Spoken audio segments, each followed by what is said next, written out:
নমস্কার, আশা করি সবাই খুব ভালো আছেন।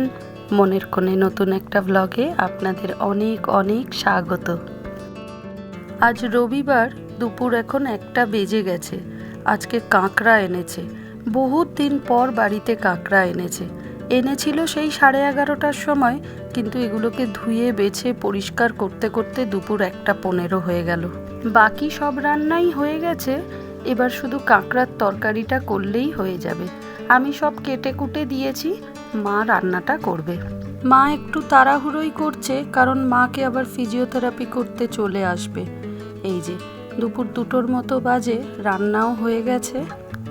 একদম পেঁয়াজ, আদা, রসুন, আলু, টমেটো, গরম মশলা, ধনেপাতা সব দিয়ে কালিয়া হয়েছে কাঁকড়াটার।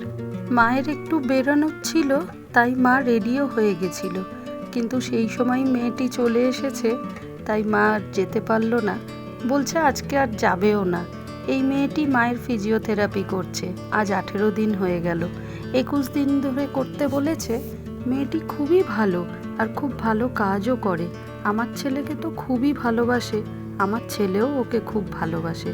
এই যে হোলি গেল, ছেলের যত রং সব ও কিনে দিয়েছিল। আজ আবার T20 ওয়ার্ল্ড কাপের ফাইনাল রয়েছে। প্রায় 4টে বাজতে যায়, একটু ফল কেটে দিচ্ছি মাকে আর ছেলেকে। আজকে রান্না খাওয়া সব কিছুই একটু দেরিতেই হয়েছে। রবিবার মানেই তো 1000টা ঘরের কাজ বেরিয়ে যায়। আর সন্ধেবেলায় যেহেতু ক্রিকেট ম্যাচ রয়েছে, তাই ঘরের সমস্ত কাজ এই বেলাতেই শেষ করব। এখনও কাজ বাকি রয়েছে। ছেলের স্কুলের ইউনিফর্মটা কাচা হয়নি, ওদেরকে ফলটা কেটে দিয়ে আমি ইউনিফর্মটা কেচে নেব। পরীক্ষা তো এখনও শেষ হয়নি, কালকেই রয়েছে ইংলিশ লিটারেচার পরীক্ষা।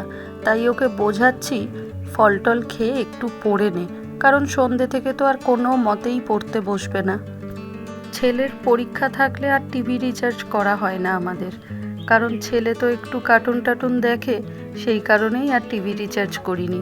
কিন্তু যেহেতু আজকে খেলা, একটু মনটাও খারাপ লাগছে। কোনো অসুবিধা নেই, মোবাইলেই দেখে নেব খেলা। রাত্রি প্রায় 11টা বাজে, একটা ফাটাফাটি ম্যাচ দেখলাম ইন্ডিয়া নিউজিল্যান্ডের। ইন্ডিয়া জিতে গেছে, খুব ভালো লাগলো খেলাটা দেখে। এইবার একটু বেরাবো, একটু বাঁধাবরতলার মোড়ে যাব। প্রত্যেকটা পাড়া থেকেই বেরাচ্ছে দেখছি, ইন্ডিয়ার ফ্ল্যাগ হাতে নিয়ে ব্যান্ড পার্টি নিয়ে বেরাচ্ছে। তাই আমরাও একটু যাব। ওই ছেলে, দিয়া, আমি, ওর পাপা বেরোবো। কিন্তু ঈশান জানলা দিয়ে ডাকলো বাজি ফাটাচ্ছে। একটু দাঁড়িয়ে দেখি বাজি ফাটানো, তারপরে বেরাবো। এখন ঘন্টাখানেক রাস্তায় প্রচণ্ড ভিড় থাকে, প্রত্যেকেই উন্মাদনায় ভেসে থাকে। চলুন যাই। এই যে বাঁধাবরতলার কাছাকাছি চলে এসেছি। ভিড় দেখতে পাচ্ছেন? এখনো মোড়ের মাথায় যেতে পারছি না, এত ভিড়।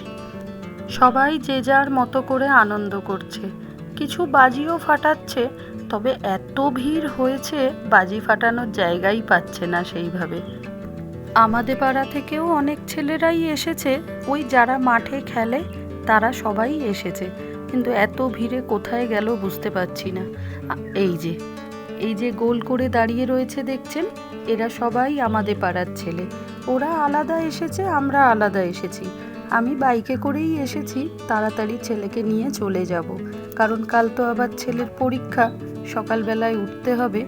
একটু এদের সঙ্গে আনন্দে মেতে থাকলাম, এরপরে বাড়ি ফিরব। অসাধারণ মুহূর্তের সাক্ষী হলাম আজ আবারও। মনের কোণে তুলে রাখলাম এই সব কিছু স্মৃতি। এবার আস্তে আস্তে বাড়ির দিকে পা বাড়াই। এই ভিড় ঠেলে যেতে যেতেই অনেকটা সময় লেগে যাবে। তাড়াতাড়ি তো চলে যেতেই হবে, কাল আবার সকালে ছেলেকে তুলতে হবে যে। চলুন তাহলে ভিডিওটা আজ এখানেই শেষ করি।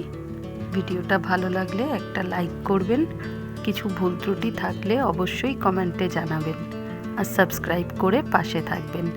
দেখা হবে পরের একটা নতুন ব্লগে।